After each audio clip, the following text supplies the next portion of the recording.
At a bar in Los Angeles, pilot Rich is doing karaoke to celebrate his final flight before retirement.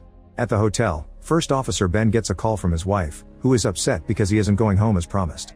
Ben explains that the schedule changed, so his wife reminds him that their son is sick and Ben hasn't been around lately. It turns out Ben is deliberately scheduling specific flights to avoid going home. The next morning at the airport, Dan is scolded for smoking, yet he lights a second cigarette when the employee leaves. His tablet is running low on battery, so he connects it to a power bank and tosses them in his suitcase. When he checks in, he's asked if his suitcase has any batteries and he says no. Meanwhile, Ben overhears Cora say she's afraid of flying and her father Declan fails to comfort her. Ben tries to explain that there are more dangerous things than flying, but Cora only answers with sass and sarcasm.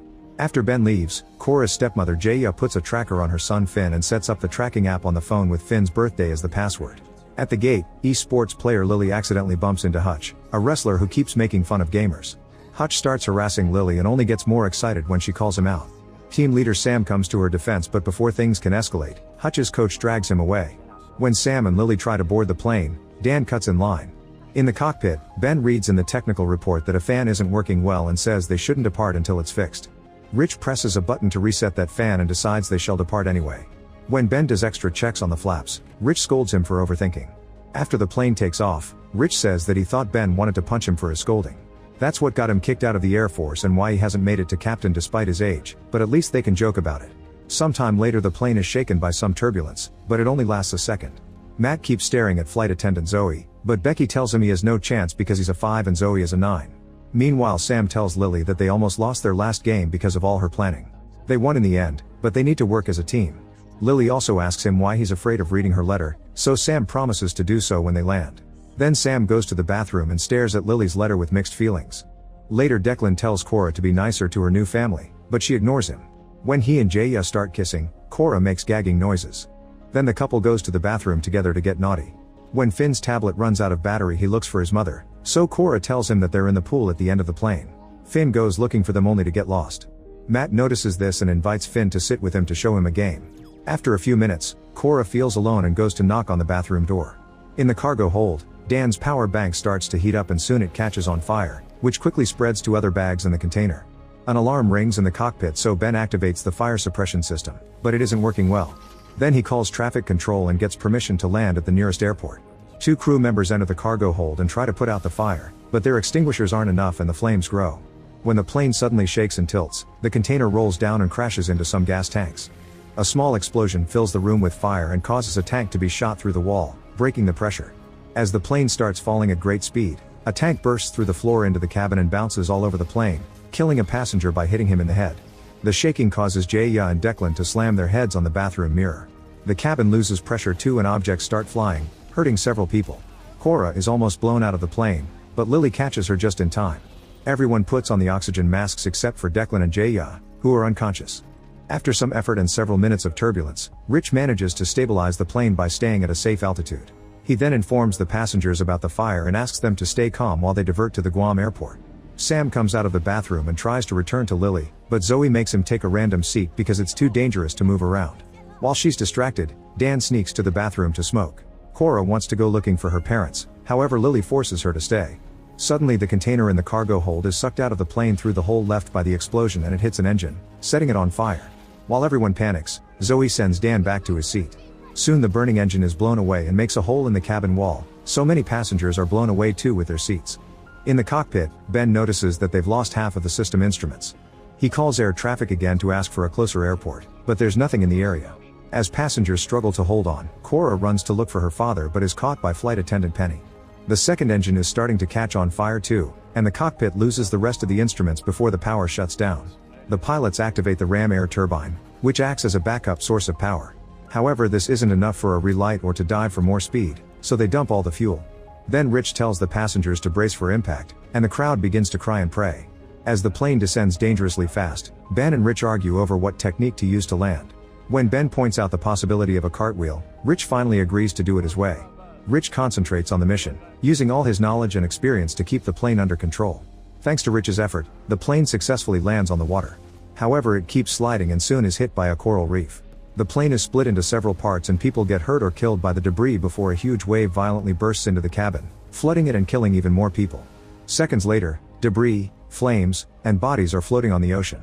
A few people have managed to survive and keep screaming for help. Lily swims until she manages to hold on to some debris. Suddenly a shark grabs her leg and pulls her back into the water. Lily struggles until she manages to free herself and climb onto a plain piece. She has a breakdown when she sees the scar the shark left on her leg. Noticing that the metal is sinking, she walks away from the water. In the cockpit, Ben tries to wake up Rich, saying they would have won if it hadn't been because of the coral reef.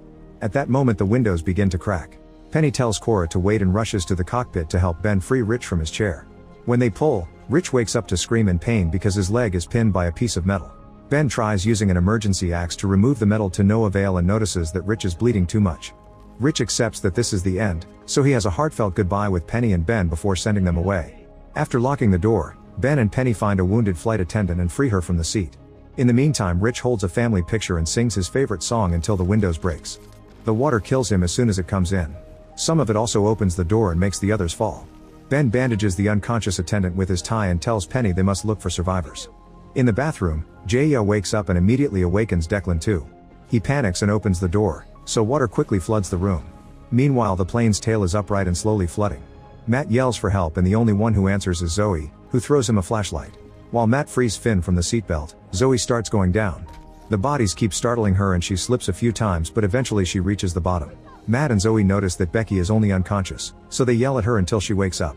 Now the group has to climb up to avoid the rising water. When they get to the top, Matt almost opens the door, but Zoe stops him and explains they're in an air bubble, so breaking the seal would make this plane section sink. While Zoe bandages Matt's hand, Finn begins to hyperventilate, so Becky comforts him and distracts him by talking about his family. Unfortunately the plane shakes when it slips on the coral, so Finn panics again. In the cockpit, Ben wonders if they could find the emergency locator transmitter, which is in the midsection. Penny shares that she's a champion swimmer and volunteers to go looking for it. A few minutes after Penny leaves, Cora is horrified to see a shark in the water and alerts Ben. They both start yelling to warn Penny, but she's too far to hear anything. Ben activates an emergency life raft and gives Cora the only life jacket before they get on the raft to go after Penny. The shark is already swimming around her, so by the time the raft gets close enough it's too late. The shark bites Penny's leg and drags her underwater. After some struggle Penny manages to resurface, but the shark keeps dragging her down. Ben reaches for her and tries to bring her aboard, however the shark bites her again and tears her body in half. Then the shark jumps high enough to land on the raft, so Ben desperately hits it with the paddle until it leaves. In the plane's midsection, most seats have dead bodies. Sam searches for Lily, but he only finds blood on her seat. The survivors gather at the hole to analyze the situation and the weight causes the plane to slip, since it's precariously perched on the coral reef. The shaking makes a woman fall into the water. Thankfully Jim quickly brings her back. Sam tries to tell everyone that they need to move back and distribute the weight, but Hutch thinks he's sending them to the water and an argument ensues. Jim has to separate them, and Hutch shuts up when his coach and teammate also agree with Sam. While the midsection survivors start moving to the other seats, Lily's base finally finishes sinking. She has no choice but to jump into the water and swim. She reaches the midsection and startles the coach when she resurfaces, then she runs to hug Sam. While they're distracted, the shark gets close enough to capture the coach and drag him into the water. The man struggles and his blood dyes the water red, so Hutch's teammate gets in the water to try to help him. Hutch also wants to help, but Jim holds him back. Unfortunately, fighting back isn't enough and the shark quickly kills both the coach and team. Afterward Hutch blames these deaths on Sam's plan and jumps on him to start beating him up. When Jim tries to separate them, he gets punched too. At that moment Ben arrives and pulls Hutch back, telling him to keep his cool if he wants to live. In the tail, Zoe says they don't have much air left. Matt points out that if they stay there nobody will rescue them, so he volunteers to go out. He dives in and swims as fast as possible, dodging bodies in the way. His shirt gets stuck in some debris but he releases it fast and manages to swim to the surface. While he yells for help, he's startled by a hand on his shoulder. It's Declan, who is floating on a door with Jaya's body. Declan says Cora's name before a shark jumps out of the water to devour him. In the midsection, Ben guides the survivors to find life jackets and a second raft. Then he searches the storage bins until he finds the transmitter, only to accidentally drop one of the antennas. Thankfully he retrieves it quickly by diving. While everyone gets on the rafts, Ben turns the transmitter on and gets ready to leave too, only to notice that Cora is near the hole looking for her father. He gives the transmitter to Dan and runs to grab Cora, picking her up just in time to save her from a jumping shark. Suddenly the plane shifts on the reef again, and a ferocious wave bursts into the cabin, pushing several people into the water. Dan is so desperate to climb back up that he drops the transmitter in the process. While Jim helps Ben and Cora, Sam holds onto a suitcase. He notices an unconscious Hutch nearby and swims toward him to rescue him. As Sam yells for help, two sharks begin swimming around the boys. On the raft, Ben asks about the transmitter and gets angry when Dan confesses he dropped it, but he also says that it was Ben's responsibility. When they hear Sam screams, Ben wants to help him, but Dan refuses to move the raft and thinks Ben just wants to feel better after crashing the plane. Then Dan punches Ben, who immediately punches him back and announces they're helping the boys. Dan wants to move to the other raft, but the crowd doesn't let him and insults him. Ben and Jim row as fast as possible and their raft soon reaches the boys. They bring them aboard right before a shark tries to attack them. In the tail, the group hears creaking and Zoe decides it's time to leave, so she gets life jackets for Finn and herself. Becky is too old and injured to swim now, but Zoe promises to come back for her. Finn and Zoe dive in and swim through the cabin, losing a bit of air when they're startled by a body. Thankfully they still manage to reach the surface, only to see Matt's body floating nearby. There's also a raft cube, so Zoe activates it to release the raft. When she's about to put Finn on it, a shark bites her and drags her underwater. After some struggle, Zoe swims fast enough to reunite with Finn and together they finally get on the raft. Unfortunately Zoe passes out from blood loss. As Finn keeps yelling for help, a shark starts slamming into the raft until all the shaking causes Finn to fall back into the water. On the other rafts, Lily hears a noise and looks up to see a plane. Everyone starts yelling and shaking their arms, but the plane just flies away. After a few hours, the water level in the tail is almost finished flooding it. Becky realizes she won't survive, so she looks at her granddaughter's picture to say goodbye and thank her for filling her life with joy. By nighttime, a rescue helicopter starts searching the area. They detect a Chinese fishing trawler nearby, so they call the crew to ask for their help. On the rafts, Hutch thanks Sam for saving him and advises him to confess his feelings to Lily. Sam explains that the rules don't allow teammates to date each other, but Hutch claims that nobody listens to that rule. Cora is sad because she lost her family, so Ben assures her that they'll always be with her. He shows her a picture of his own family, but it's really old. At that moment the helicopter finally finds them, so Ben shoots some flares for better visibility.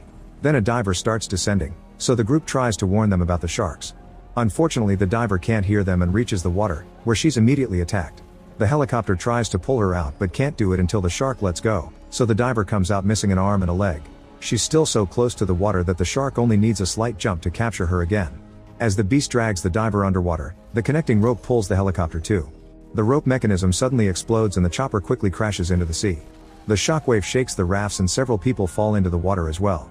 The survivors still on the rafts help the others climb back. Dan desperately grabs a woman's arms and ends up pushing her down as he gets in, so a shark quickly devours her. At that moment the fishing trawler appears nearby, so Ben shoots a flare to mark their location. Unfortunately the trawler has to stop moving because it can't cross the reef, so the survivors have to row. Sadly they lost the paddles during the chaos of helicopter crash. Ben then realizes that Cora is missing and everyone calls her name until Jim sees her standing on some big debris. Since it's clearly going to sink soon, Ben jumps into the water to help her. He swims as fast as possible and reaches Cora without issues. She says she doesn't want to leave because she doesn't want to abandon her father, so Ben reminds her that her dad would want her to be brave. The duo gets back in the water and starts swimming while the other survivors try to row with their hands. Soon the sharks surround them and Ben disappears underwater for a second, only to resurface and shoot a shark with a flare, killing it. Unfortunately this was the last flare. The captain of the trawler notices this and orders his crew to release all their catch. The sharks immediately turn around to feed on the fish instead. On the raft, Dan sees a pack of cigarettes floating and immediately grabs it. When he tries to smoke one, his lighter stops working. Suddenly a shark jumps out to catch him and brings him underwater to eat him. In the morning, the trawler has rescued all the survivors. Sam tells Lily that the water took her letter and he couldn't read it. Lily says he already knows what she meant anyway, but she can't deny the issue of the rules. After some hesitation, Sam kisses her forehead, and Lily kisses his cheek. Meanwhile Cora keeps mourning her family. When she hears the others finally getting reception on their phones, Cora borrows Ben's and uses the tracking app to find Finn's tracker. They immediately show it to the captain, who guides the trawler to the third raft. At first they only find Zoe, but she moves some plastic sheets to reveal Finn. The siblings reunite with a hug and tears, and Cora finally apologizes. Zoe asks about Becky, so Ben has to give her the bad news. Afterward Ben looks at more recent pictures of his son, revealing he has cancer. He has a breakdown and calls his family to announce he's going home. Make sure to subscribe and turn on notifications so you can watch more videos like this. Thanks for watching.